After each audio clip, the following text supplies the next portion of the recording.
6 दिसंबर यानी बाबरी मस्जिद विध्वंस की बरसी। इस दिन को लेकर आतंकियों ने ऐसी खूनी खेल रच रखा था जिसे दिल्ली एनसीआर दहल जाता। सुरक्षा एजेंसियों ने समय रहते इस साजिश को नाकाम कर दिया, वरना राजधानी समेत आसपास के इलाकों में 6 धमाकों से हड़कंप मचने वाला था। इस पूरे ऑपरेशन को आतंकियों ने नाम दिया था ऑपरेशन बाबरी रिवेंज, यानी बाबरी का बदला। और इस खतरनाक साजिश के पीछे था एक ऐसा चेहरा जिसे जांच एजेंसियां डॉक्टर मॉड्यूल कह रही हैं। राष्ट्रीय जांच एजेंसी और दिल्ली पुलिस की स्पेशल सेल ने इस मॉड्यूल का पर्दाफाश तब किया जब हाल ही में गिरफ्तार किए गए कुछ संदिग्धों से पूछताछ हुई। पूछताछ में सामने आया कि यह मॉड्यूल पिछले कई महीनों से ऑनलाइन चैट्स और वेब के जरिए सक्रिय था। आतंकी दिल्ली, गाजियाबाद और फरीदाबाद में किराए के मकानों में रहकर आईईडी यानी इम्प्रोवाइज्ड एक्सप्लोसिव डिवाइस तैयार कर रहे थे। साजिश लगभग आखिरी चरण में थी। विस्फोटक और डिटोनेटर सब तैयार कर लिए गए थे। 6 अलग अलग जगहों पर एक साथ धमाके करने की योजना थी और तारीख चुनी गई थी 6 दिसंबर, ताकि इसका धार्मिक और राजनीतिक असर भी गहरा हो। जांच एजेंसियों के मुताबिक पाकिस्तान स्थित आतंकी संगठन जैश-ए-मोहम्मद लंबे समय से बाबरी विध्वंस का बदला लेने की धमकियां देते रहा है। कई खुफिया रिपोर्टों में भी यह बात सामने आई है कि जैश ने इस मुद्दे को भारत में युवाओं को भड़काने और आतंकी गतिविधियों में शामिल करने के लिए इस्तेमाल किया गया है। डॉक्टर मॉड्यूल भी इसी सोच से प्रेरित था।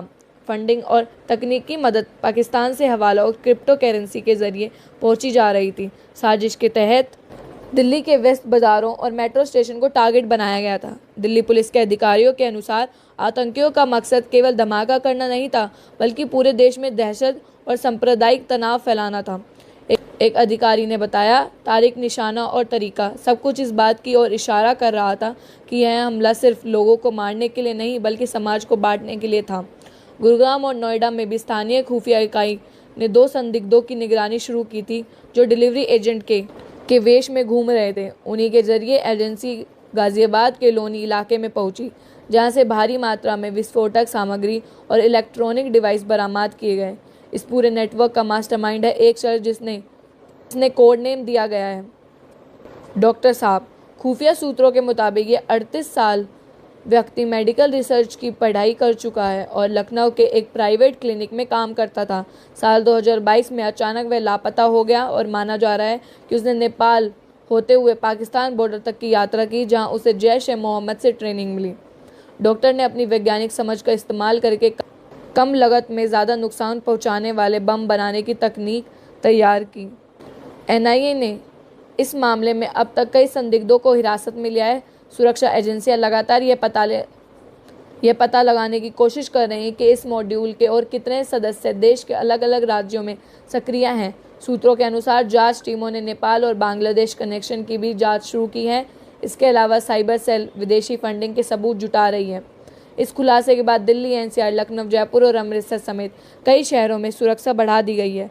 सभी प्रमुख धार्मिक स्थलों, मॉल्स और मेट्रो स्टेशन पर अतिरिक्त फोर्स तैनात की गई है। दिल्ली पुलिस कमिश्नर ने कहा, यह हमारे लिए चेतावनी थी कि आतंकी संगठन अब भी भारत को अस्थिर करने की कोशिश में है। 6 दिसंबर को होने वाले यह हमला सिर्फ एक आतंकी वारदात नहीं, बल्कि भारत की एकता पर वार होता है।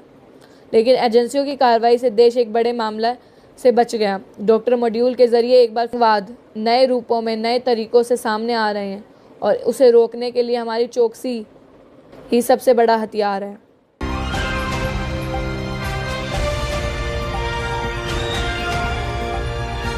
दिल्ली, हरियाणा, उत्तर प्रदेश, राजस्थान की हर खबर के साथ देखते रहिए न्यू इंडिया न्यूज़ नेटवर्क।